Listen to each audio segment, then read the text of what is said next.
Welcome back to the Never Ending Adventure podcast. My name is DJ Netty P, and as per usual, I'm here with my affiliate DJ Rusty's DJ Rusty Boy, Rusty Town, USA. Your affiliate, I like that. I mean, a gentleman and a scholar. I try and be certainly. Welcome everybody. Ned, your mustache, you got a stash going right now. It's looking kind of red. It's looking good. It is. I got very much red boy stash going on. Dude, I got the red beard as well right now. I wonder if we have enough to keep Marceline satisfied with her red starvedness, you know. I know. I think there is at least a little bit. If she can survive on PB in this episode, we are talking low about grade red, low grade red. I don't know. You got some high grade red going on there. I do. I feel like I got a little bit more brightness in my beard at the moment. I'm actually about to trim it because we got a wedding we're putting on. We're doing. Me and Alan are getting married. It's your wedding. Or your. I was going to say going to. I mean, we literally are. Yeah, it's our wedding. So yeah, this is the last podcast before we're both married men. Yes. So that's exciting. It's going to be good. You know how much power is behind going, that's my wife. That is my wife. Right. It is after you've how been often wedding, are you doing that? Why? All the time. That's my wife. Okay. Yeah. We've done 161 episodes of this, and maybe my wife has happened once or twice. So once it's my turn, once I'm the one who's married, we'll see if that continues or if I'm just like unable to control myself, you know? Yes. No, you won't be able to. It's very fun to say. And it makes you feel no longer juvenile, I guess is probably the right way to interesting. Like, that's my girlfriend and that's my, partner has now become the new way to say it. I've realized with people saying like, that's my partner. Oh yeah. Not like, this is my girlfriend. Oh yeah. I think I refer to Allie as my partner a lot of the time. I think I just almost prefer just the way that flows or sounds. And just in general, because like really your significant other is your partner in life, right? Like y'all are teaming up to take on the world. So anyways, but regardless, we're super excited and can't believe we're going to be down in New Orleans this coming Friday. So New Orleans, eating some good food right now. Oh yeah, there you go. Good food right now. Occasion the Islands. When down getting a little bit of scrump. Oh man. Well, anyways, so yeah, we're talking today about season 5, episode 38, Red Starved. Ned, I am excited for this episode. Yeah, you're a big Marcy guy. Episode. Yeah, you're a big Marcy guy. Episode. She's great in this episode. There are some moments where she is kind of freaky. She's definitely. I wrote down kind of Elrond, the elf from Lord of the Rings, looking. At one moment when she's like fully gone feral and just is incredibly rapid and she's about to attack Finn and Jake. And I'm just like, dude, she looks just like Elrond, the Master of Rivendell from Lord of the Rings. It's the forehead and the ears meet together where it's this weird receding hairline Marceline with the pointy ears. And, and you see it. I mean, and pointy chin too. Like, she has everything. Very diamond shaped face going for her. Yeah. I mean, and here's one of the observations I made in this episode, I think about Marcy is like, we've seen her do like Demon Marcy. We've seen her with scary face, but this is, I think, first time we're really seeing like vampire face Marcy. Okay. And a little bit of a spoiler drop. When she has kind of that weird like triangle thing on her head, getting into like vampire mode, it is very much in line with the Stakes miniseries that goes on in season 8 with one of the vampires involved in that series. I won't spoil it too much.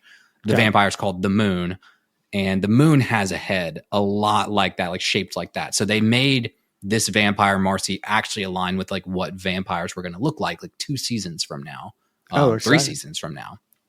So you saying she had a diamond on her forehead, or her forehead was in the shape of a diamond? Yeah, it was like in the shape of kind of like it's like triangulated a little bit up on her Yes. forehead into this Very like much weird so. shape thing. And I was like, oh, that looks familiar. And it's for the fans out there, it definitely looks like the moon from the Stakes miniseries. See, for a second there, I thought you were saying she had like a pendant that came out of nowhere on her, like a third eye or something. I was like, wait a second, what are we talking about? What show did I watch? We do have some demon eyes in this episode, though, and coming in with my lovely later down the road. Okay, but we won't jump into it that quick because I like to look at the setting here first and kind of getting our feet up under us per se. You know, up under us in the quicksand that we're in a sand kingdom. It's like underneath the desert lands, right? Where on the map are the desert lands? They're kind of southern Land of Oo. Yeah, if I'm not mistaken. I need to look at like a Land of Oo map because I know that the desert lands we've crossed through and with the Tart Toter before we've been there when Jake and them were chasing the person that stole everything else. Right. Well, how fun that you bring that up too, because in the other tarts, we get to see the hollow pendant, which again is used in this episode in order to try and attempt to call Princess Bubblegum when Finn is like, okay, we're trapped. Thanks a lot, Jake. Let's see if we can't get in touch with her. And I mean, they obviously don't. That's not why she saves them. She saves them because her seismograph that she just happens to be measuring. I mean, it makes sense. Your kingdom is made out of candy. You probably want to be aware of, how frequently the grounds are shaking and to what degree. So certainly makes sense that she would be doing that, but kind of smart of her to go, oh crap, we just kind of had a little bit of an earthquake or a very micro earthquake going on. Could affect them. Let's go check it out. But it's funny to be like, she's got seismographs and all this stuff, but even her like, which means I guess her crystals are science-based. The fact that they can't establish a connection underneath the ground and that there is like a broken connection. It's definitely not something that's like magified per se, but to double check. And you were right though. The grassland sits right in the middle, Candy Kingdom to the north. The desert lands are to the south. And then it looks like there's kind of the Fire Kingdom sits on its own peninsula right next to the desert lands. Cool. So this is certainly out of her territory. But I'm trying to think of, I know Hot Dog Kingdom probably is in the desert lands. I don't really understand. No, I don't know. I don't have a Hot Dog Kingdom on here, but the Breakfast Kingdom is the first in the desert lands. Okay. The Slime Kingdom's in the middle of the desert lands. Cool. And then the Mo Factory is on the very south tip of that peninsula. It's the Badlands. Yeah. And that's where the Mo Factory is. So great. Dude, good episode. Freaking good episode. Anyways, all right, y'all. We're kicking off, and automatically, though, I think Jake's kind of this is a whole Jake mistake episode. I should say. Like the whole episode is our Jake mistake of the episode. Making bacon pancakes. But it's not even just Jake. It's kind of everybody. Is got to be dumb. But it's Princess Bubblegum, right? Like she should have been more informative. Like Marceline should have been more aware of her nutrition. Well, Marcy was prepared. I should say that, but Jake automatically is in the mindset of when it happens when everybody's hungry, or we can talk about differences with folks when they get hungry, that he gets a little bit more like looped out a little bit, like doesn't think clearly, kind of just eats everything in Finn's book bag, which is more dog-like. So maybe Jake gets more dogified when he's hungry. Per se. Maybe, but if Marceline knows she needs red, right, or she's going to resort to this vampiristic mode, she needs to be more on top of her red management. Like, little red erasers might hold her over for a little bit, but like she's really walking a fine line between like losing her mind and going like full on vampire going to kill a friend of mine mode. Half the episode I thought she was joking. I really thought at some point she's going to be like, I'm just messing, Jake. You're good. I still think that she's joking, man. I was going to say, I don't think it's worth it theoretically speaking per se, but we saw in Evicted and we saw in, I can't remember the name, but when Finn becomes her henchman, or henchman is the episode. Yeah. I was like, oh yeah, that's that. I loved how you backed into that one. That was good. I did perfectly backed in.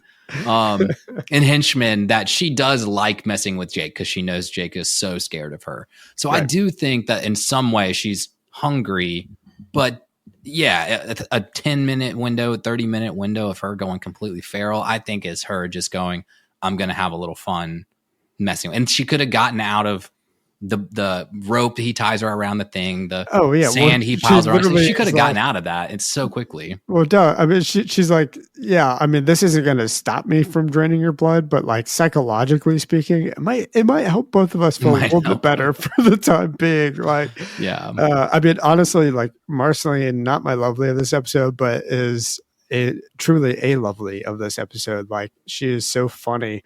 The give me a bucket of lava, Jake. That moment made me lose it. I thought that was hilarious, especially where you see Finn being like, red lava. Maybe she couldn't eat that. Like, she's like, probably vampires can't even eat lava. Right. The red out of the lava. And I think I like the moment when she's just like, let me see those insides, Jake. And he's screaming, like, oh yeah, gosh, let me in there. It's so funny but creepy at the same time. Right. I can smell your insides, Jake. I was thinking about starting this episode in that way, but I was like, you know what? I've done that enough, like creepy, weird quotes from the episode, no context. Let's just ease into this episode a little bit, huh? Yeah. But it's good, man. Yeah, and I think the hunger plays in. And going back to like Jake and his sentiment, what we see at the beginning, he eats everything in the book bag. He lets out a huge burp, which almost makes it collapse. Right. It definitely reminded me of when they were in the Dead Kingdom, and he lets out that huge like fart, and all the bones start chasing after them after that. And I was like, okay, so he's just not thinking clearly right now too. And then we get the creepiest, I think probably my least favorite of anything Jake transformed into so far is the flesh drill. And just the fact that he called it a flesh drill is just like, I don't like that at all. The word flesh just in general kind of bugs me a little bit. And using flesh to describe just about anything is not a great move. No, but he's even just wailing in pain. Like he's clearly not enjoying the flesh drill at all. I'm glad. If he was enjoying that'd be a little weird. If you strung those words together in the wrong way, it could sound very bad. He's like, rug burn. Oh yeah, love it. No, that's not what happened at all. He was freaking dying. But you don't see him in some episodes. You get to see like him getting worn down. You know, I'm thinking of like when Finn and Jake were like trying to prove how manly they were or whatever, like getting beat up by each other. And Jake is just bruised like crazy. Like this, the rug burn doesn't seem to bother him after that. Yeah. As soon as it's done, he's fine. But he was really screaming in pain. I mean, he seemed like he was having a bad time for a moment there. Yeah, no, I think so. And good riddance. We hopefully will never get flesh drill ever again. Right. You know, it was right before that too, where he was stuck in the quicksand, and I couldn't help but think, and I don't know why, but it occurred to me that Jake, we haven't seen other dogs, and all the dogs we have seen are like Jake-looking dogs, like his parents and all that stuff. But sometimes, you know, like I'm thinking like the horses, right? We have all these ugly, weird horses, and then every once in a while, there's a normal-looking horse.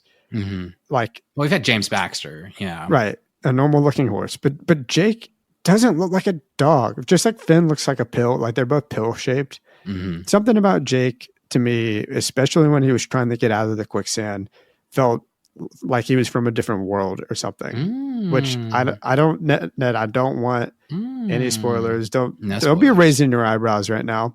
I'm just saying that like, that's funny that he's making all the leading arms yourself and stuff down I this don't know. path.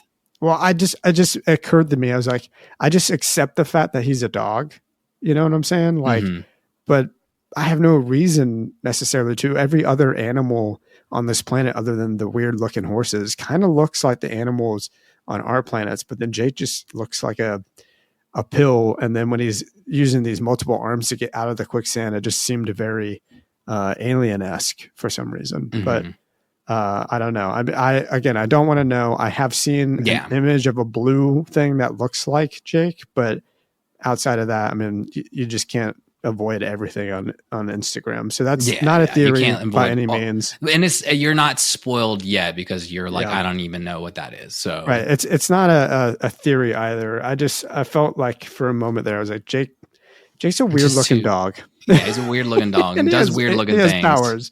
He has superpowers, and pretty good. I mean, he's got Mr. Fantastic powers. Right. But how wonderful is it that we were all just gaslit? And I think we've even mentioned this before in the podcast, to think as kids that quicksand would just be everywhere. And it shows like this that caused that belief in all of us, like absolutely. We just had to prepare for a quicksand to just be in your neighborhood, like you're out in the woods and quicksand.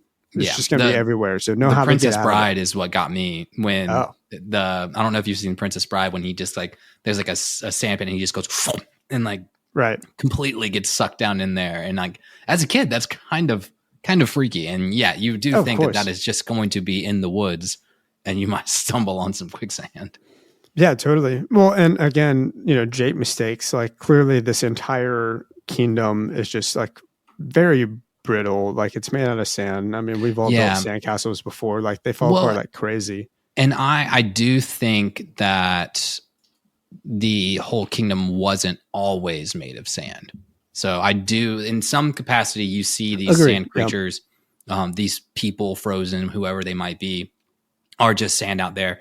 So I think when we get to our what's called, I had to look it up, like, because I kept calling it like a little turtle sandman, but it is like called the crab demon in the Adventure Time Wikipedia. But the crab demon, obviously, they were going to turn all these people sand, reanimate them, and retake over his world at the center of the earth.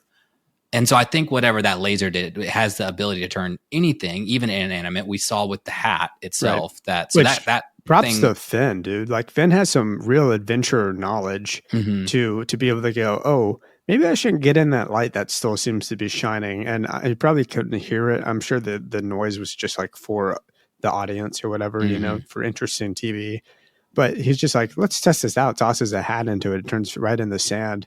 And then as he's skirting around everybody who's been turned into sand, he's just like, hey, maybe we should avoid the light next time. Next time we do this again. I thought that was so funny. But yeah, there's so many interesting thoughts around the crab demon and Paris and all of that. Paris is the one holding up the gem that is basically using the light that the crab demon is shooting from his forehead in order to turn everything in the sand. And my most punchable character is for sure the crab demon. Oh no, crab demon got my lovely of the episode. Oh, dude, what he killed a whole bunch of people, and then he even allowed his friend, because he just zoned out, to die. And maybe he's blind. He might be blind or maybe he just doesn't remember. It's been 500 years. Doesn't know what Paris looked like anymore. Well, if it is a third eye that's on his head and he's tapping into the third eye, he could have been in just like a meditative state, like ready to keep it rolling and just like zoned out for like, so like sleeping, years. Like you fall asleep and wake up and time means nothing within that frame. Yeah, exactly. I don't know. Well, he's definitely going home a true loser, so he can be your lovely if you want, Ned. Yeah, he gets my lovely more because he's just, the way that Finn talks with him is probably that gets like the tops of the episode, and I think that's why it plays into my lovely, is that Finn's just like, nah, bro, you've been here for like crazy long, like 500 years, like, and Finn's just making that up too. So, well, tell me. So with the idea that, I'm assuming your theory is that the light itself turned the entire city to sand. It's not just a city that was made out of sand. I mean, it's truly that light that he was shooting has affected everything outside of even that tomb that he was kind of sealed, that Paris was sealed into. But do you have any thoughts on how or why that happened, or like what the events that were occurring when that occurred were?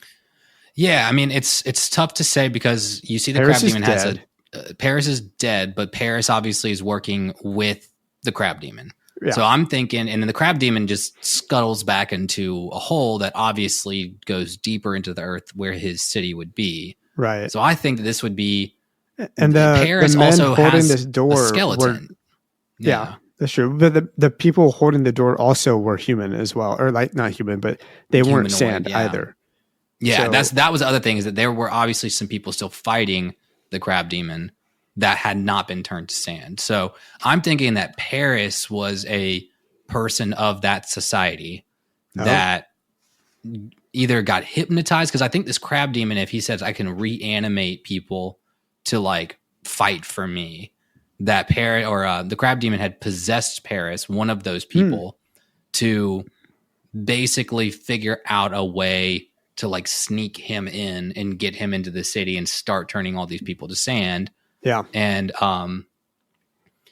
that they had, here's the part that they're in this back room, and then there's all these people that have been turned to sand.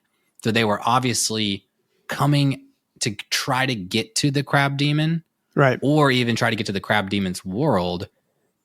But why would they, if that's the case too, why would they be shut in? Like, why would there be people holding a rock?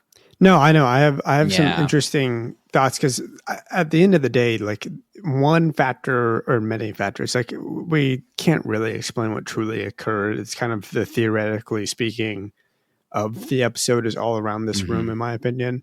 I mean, how does this occur?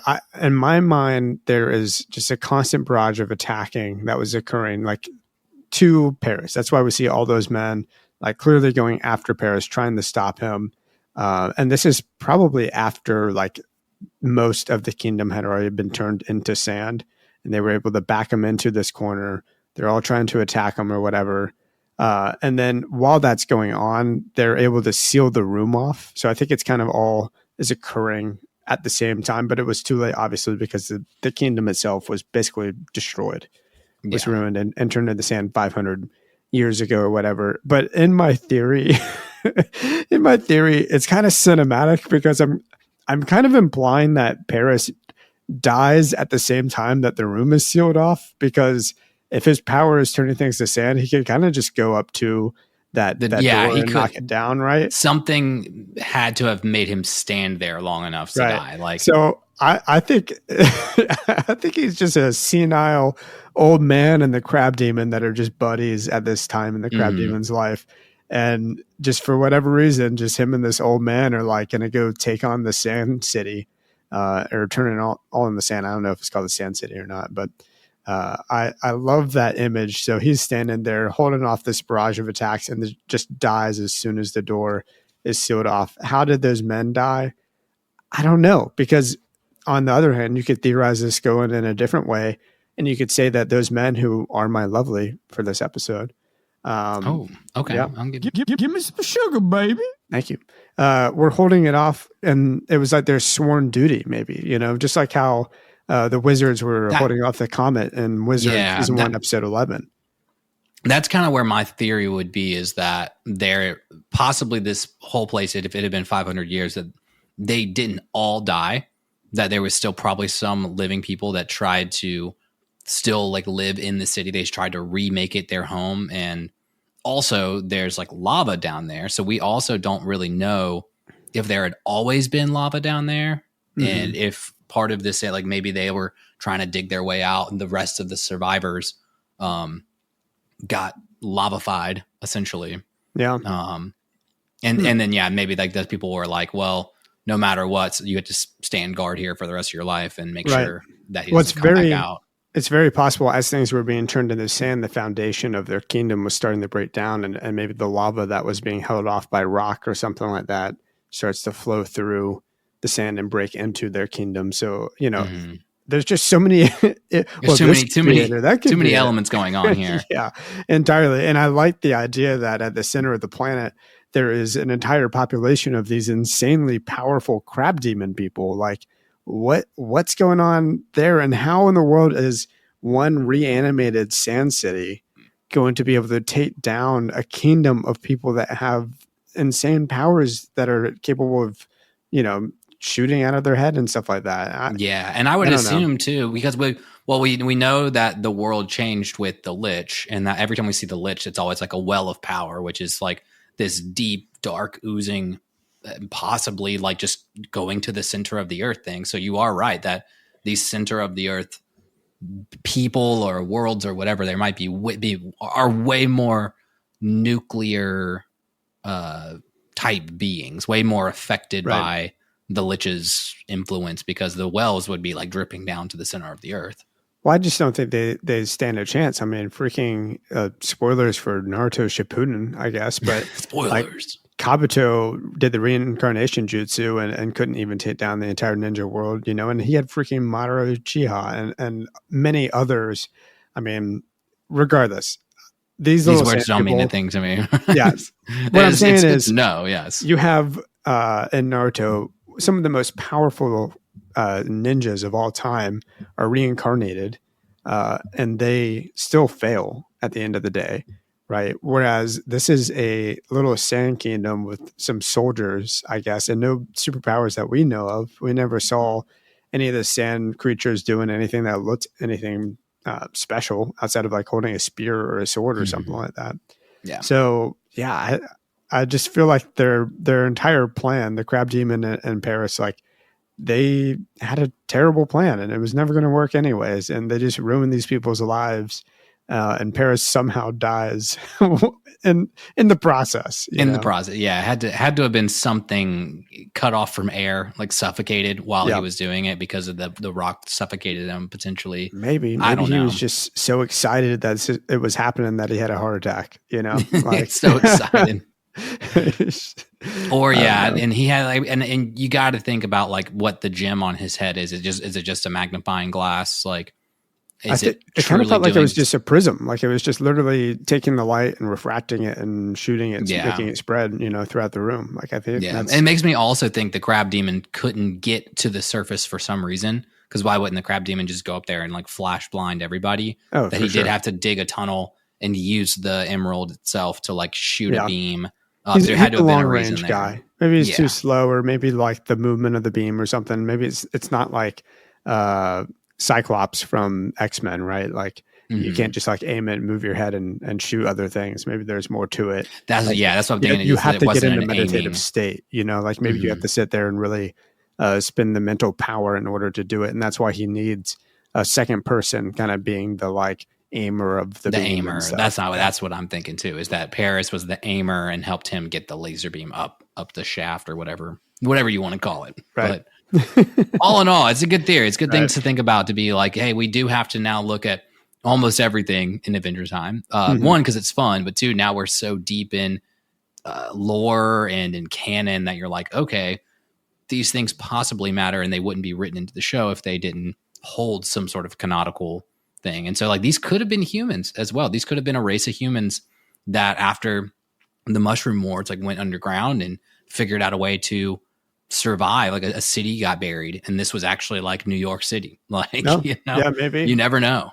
Yeah, maybe so. And that's where Finn, we get to discover that he's colorblind, which is totally not something I expected in this episode. We were gaslit the entire episode thinking that was a ruby until the very end, when it cuts to a different angle and all of a sudden the ruby is truly green.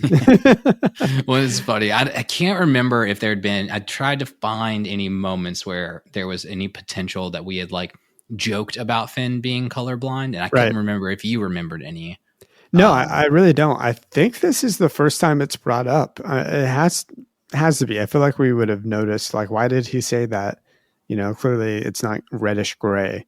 But it is weird because he has so many green items around him. Like, I don't know if there's a line, like it has to be a certain wavelength of green or something in order for him to see it as a different color. Some of that, I mean, it's probably that he had been underground. So like, if you think about people with like red-green color blindness, like when they know something's green, they see it as green. When they know something's red, they see it as red. It's definitely less like bright compared to how we would see like reds and greens. It's a little bit more muffled into like a brown itself, which is from what I've been told by people that I know that have colorblind. They're like, yeah, like if I see reds and greens next to each other, they tend to like brown a little bit. But when I like know what's green and know what's red, I can like see it. And they said they're not like, oh, it just all looks the exact same. And I'm thinking that Finn lives in the grasslands. He knows that all the grass is green. So maybe we've never really, and also it was on the Candy Kingdom all the time. Now, did he think Flame Princess was green? That's a better theory. Well, how do you know your green is my green? You know what I'm saying? Well, that gets into color theory like there, I'm messing.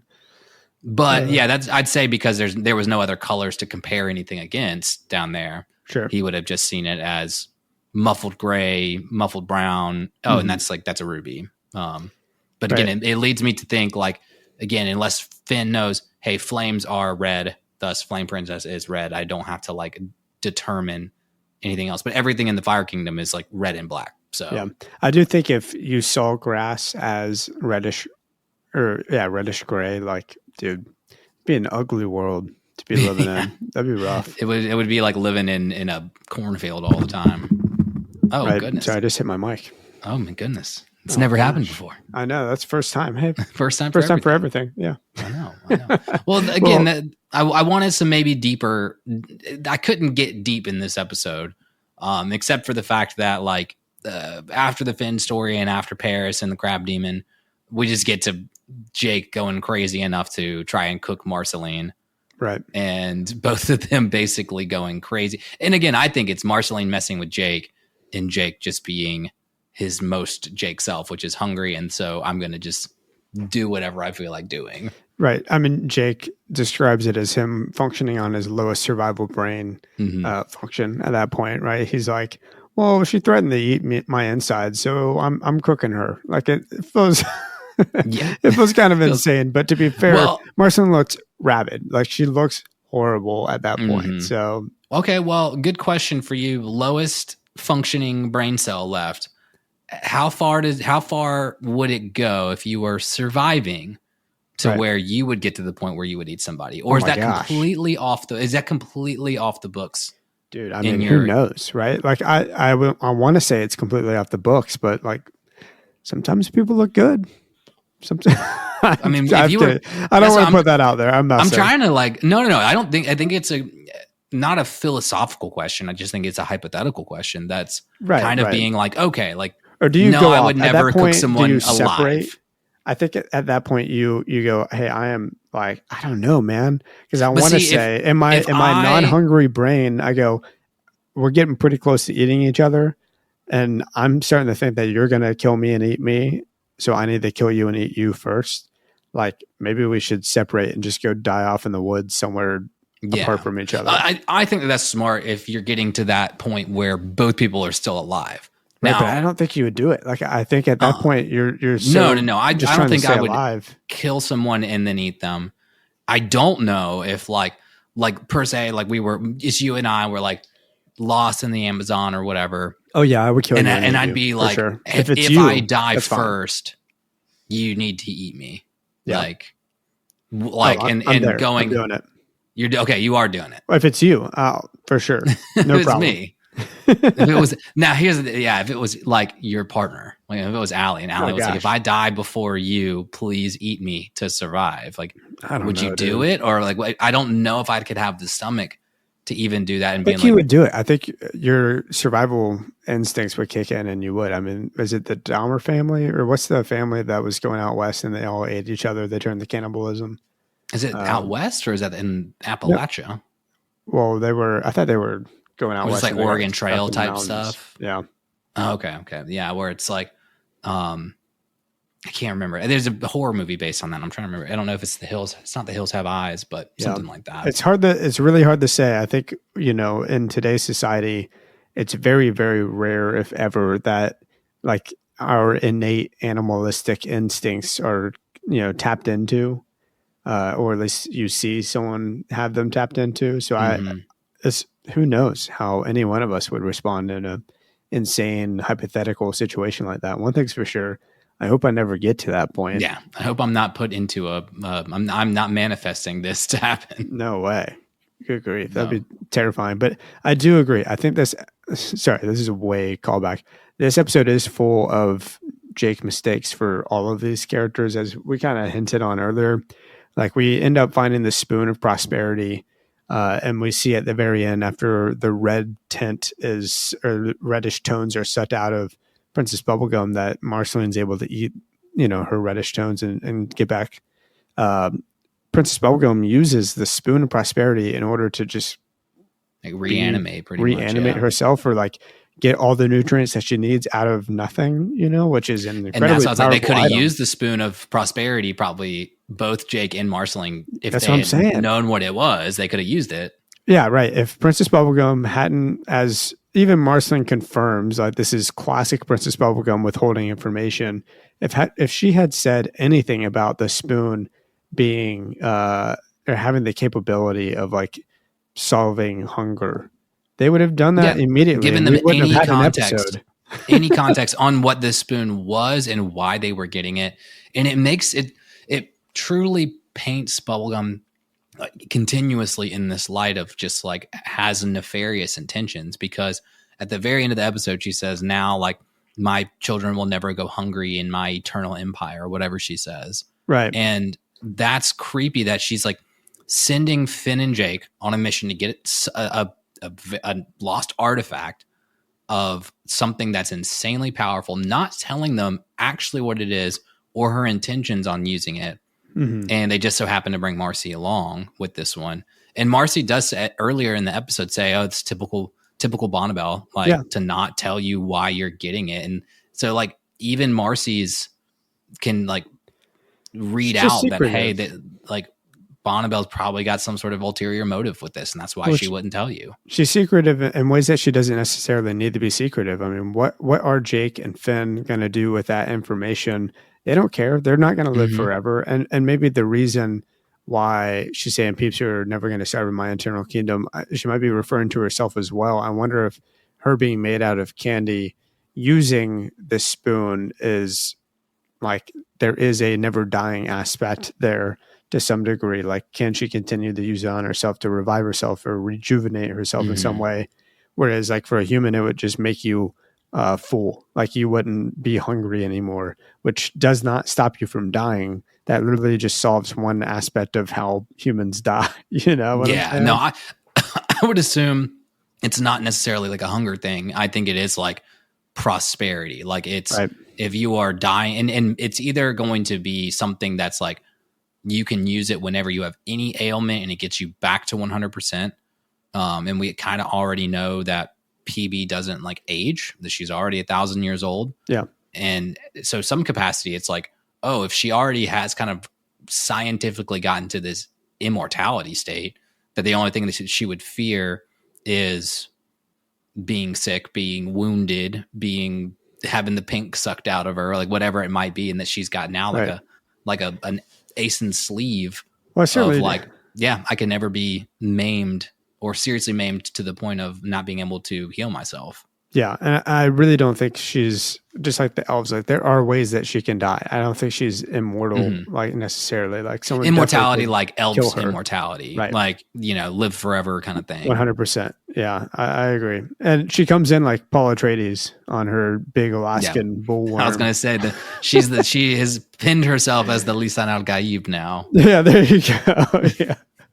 Yeah, I mean, it was big, scary, and pink. And also, I looked up. I was like, the Alaskan bullworm. What is it from SpongeBob that they say?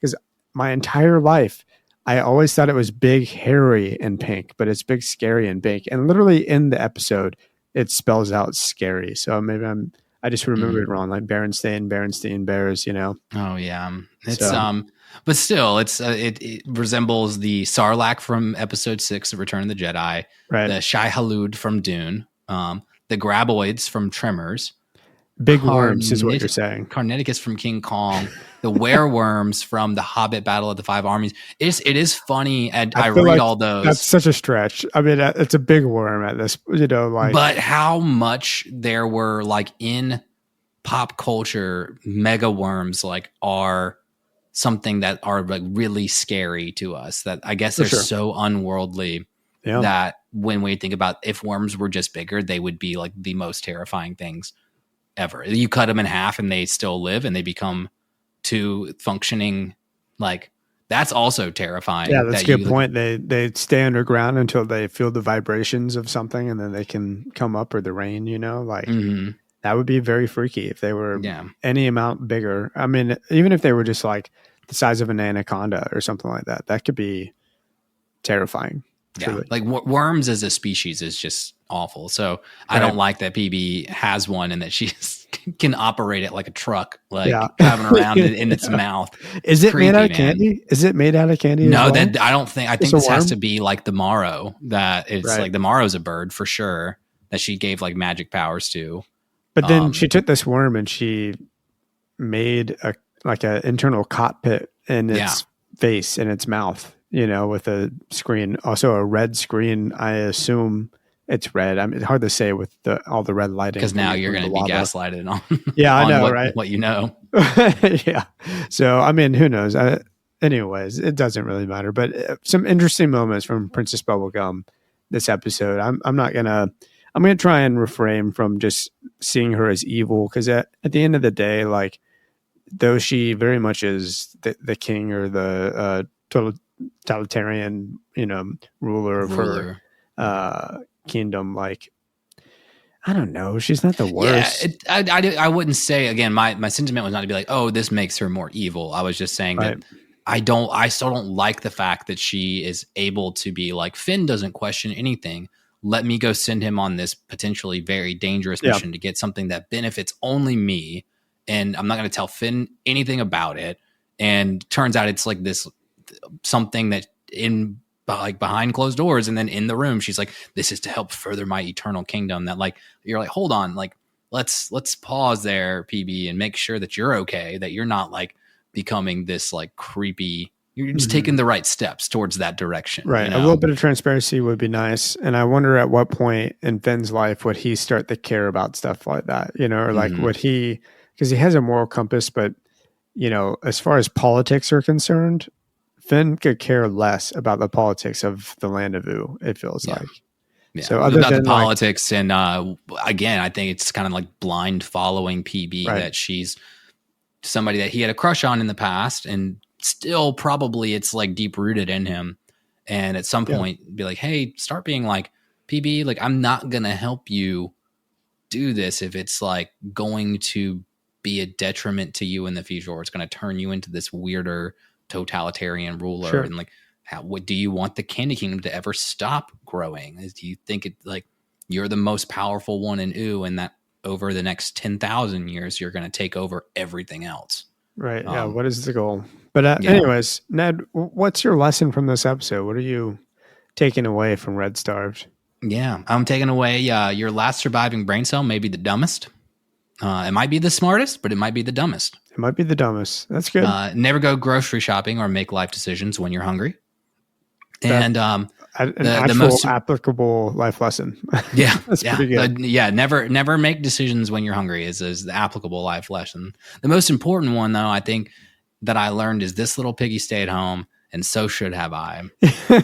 Yeah, we didn't even mention. I mean, Jake has toes. Does he always have toes? No, he's never had drawn in toes before in the show. I didn't think so. I thought that was kind of weird. Yeah, it's a little creepy. Well, that's some good lessons. Any good lessons? Yeah, man. Never travel with a hungry vampire feels like a pretty good lesson I learned. Especially a vampire, like I said, has pretty poor bloodlust management going on. Taking chances a good bit. Just like with a card, you don't let it get to empty. You fill it up, when you got like a quarter left or something. Mm-hmm. So that's my lesson for this episode.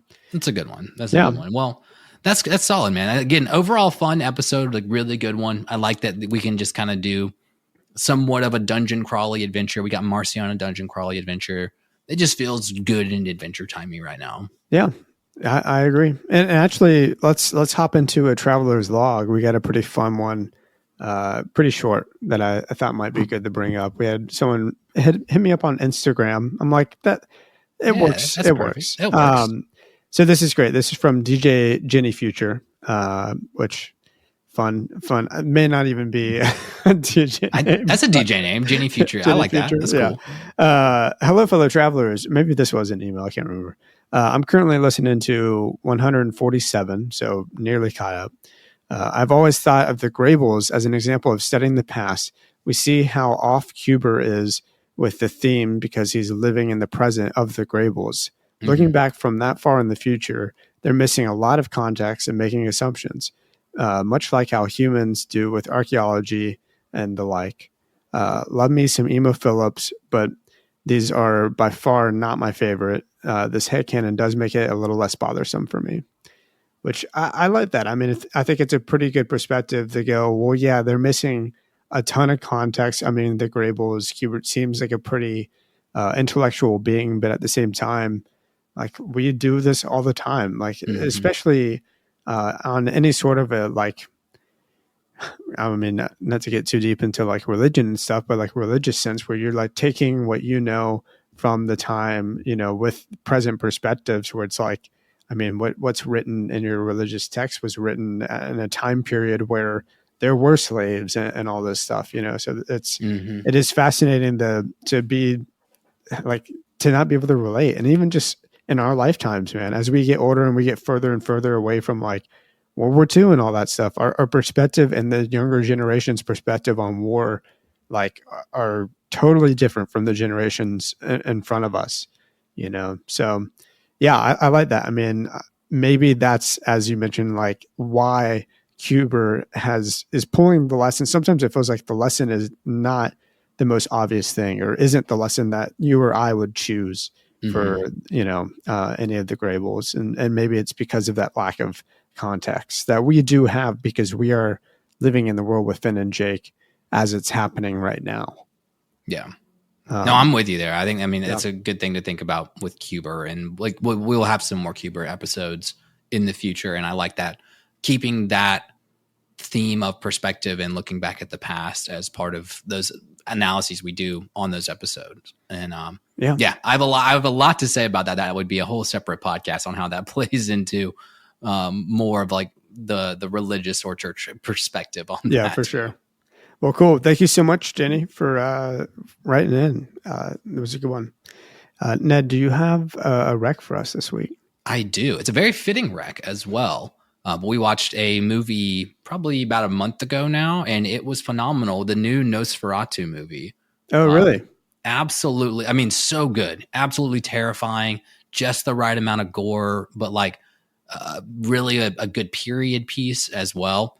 Bill Skarsgård is Nosferatu. Lily Rose Depp is Ellen Hutler. And she does a phenomenal job. Nicholas Hoult is in there. The whole cast was amazing. Willem Dafoe is in there as one of the main characters. Wow. I'd say it's a really good, like, it's going to be a for sure revisit on Halloween, like spooky season. And I think in your, like, you're not a big scary movie guy. I think this hits right at the mark that where like it's a good enough movie that you would enjoy, but it's scary enough to like scare the shit out of you. So yeah, I do want to watch Nosferatu, especially because it's sexy vampire, right? Yeah, it's sexy vampire. It's pretty sexy from what I hear. Or at least everything I see on TikTok seems to just be a reference to how sexualized the vampire itself is. But well, the point of the movie is that the vampire is basically killing everybody in this city. I don't think it's London, but I think it's somewhere in Germany apparently. But okay, killing everybody to have sex with this girl, to be with this girl, pretty much, as one does, as is tradition, right? As is tradition. That's great. It's a good movie. So go out and that watch is it. on my list. I do want to watch Nosferatu. My rec for this week is White Lotus. I can't remember if you had rec for this before. Probably when we were watching back through season 1 or season 2. Definitely we probably wrecked it. So we just finished season 1 this weekend. And I gotta say, I mean, it is really good. I wrote this as my rec when we were 1 episode in, and I was like, oh, this is interesting. What is this? We're like, we love a good murder mystery. But I feel like this is just a small crash that turns into a massive pileup. And that was the entire first season. It's just bad thing happens after bad thing, and people get in their own way. And it reminds me of like cars, trains, planes, automobiles, whatever that movie is. I haven't seen that one. That's old. Is Trains, that Danny planes, automobiles. Aykroyd? Is that I can't remember who it is. Danny I watched it Aykroyd one time. Yeah. And then same with like your favorite Christmas movie. What is it? Christmas Vacation, where it's just like bad thing happens and then bad thing happens and these people can't get a freaking break. And it's funny, right? But this is written as a serious like season of just terrible things happening to these people until you get to the climax of each of their own individual stories. But it's written so well. It's like, it's worth watching. But I was constantly just like covering my face with my hands, just being like, why are you doing, like, wanting to just, tear my eyes out. Like, y'all are insane. This is so dumb. What are you doing? Yeah, it puts into like all these people that are not connected in any way other than staying at the hotel. Each of them like is building a house of cards and they don't know it. And that like, their little white lie here to further their agenda pulls down the whole house of cards somewhere else. And then that inherently pulls down their own house of cards, and that everybody's own little selfish antics is what leads to everyone's like demise at the end. And that's a much better way of putting it. I really wasn't describing the show at all, other than saying it was a small crash train into. Well, it's just a wreck. We don't have to do it. We could do a whole episode on it, but it's been a while since I've watched those other 2 seasons. I don't really remember season 1 as much as season 2, but we haven't started watching the 3rd. We are in the middle of Severance right now. Okay, and I was like, I'm gonna wait till season 3 is done and wrapped up with, so I can do a binge weekend and just kind of enjoy it that way. Yeah, my issue with season 2 right now is that in season 1, every character, and I love it when you have people actors you don't know come in and they're like iconic from the get-go, and it's like you feel like a real person on screen, despite the fact that I have no context for who you are, or I had no idea that you were going to be a good actor or whatever, but they just steal the show. And season 1 has a lot of those for me, at least. I didn't recognize, I recognize like Alexandria Daddario or whatever, and then Sydney Sweeney, but like that's about it, I think. I can't think of who else is in that first season, but they really crushed it. The second season, starting out, there's not really any actor that is blowing my mind at the moment, Yeah. And I think that's probably strategically, just so like you don't, like you're not figuring out who's going to be kind of the main center behind everything, Right. I was not expecting Jennifer Coolidge to be in season 2, and she was one of my least favorite parts. She's so good. She's so talented in it. She's so good because she's so bad. I hated it. Yeah, I hated her storyline, I guess is what I should say. Yeah, I get you. But hey, thanks for sticking around and listening while we almost started another podcast on a separate show. Yeah, right. Well, yeah, if you want to, get more content, check us out on patreon.com/neverendingadventurepodcast. You can always follow us on Instagram. We're pretty active on there, Never Ending Adventure Podcast. TikTok at Never Ending Adventure Cast. Twitter, NEA_podcast. Email us your thoughts, your opinions. Get on the Traveler's Log at nea.travelerslog@gmail.com. Thank you so much again, Jenny, for writing into the podcast. Would love it when people do that, and hope to get more and more. I think we've got 2 or 3 more, minus the ones that I mentioned previously that were very long and I just haven't got to yet. Anyways, moving on. Thank y'all so much. We'll see y'all next week. I'll be married. Yeah, he'll be a married man, and we'll do a special Patreon episode on. I think what we said, maybe the idea concept is top 5 fictional weddings. Yes, TV shows, movies, everything kind of under the sun there. So sounds good. Until then, love you guys. All right, party forever.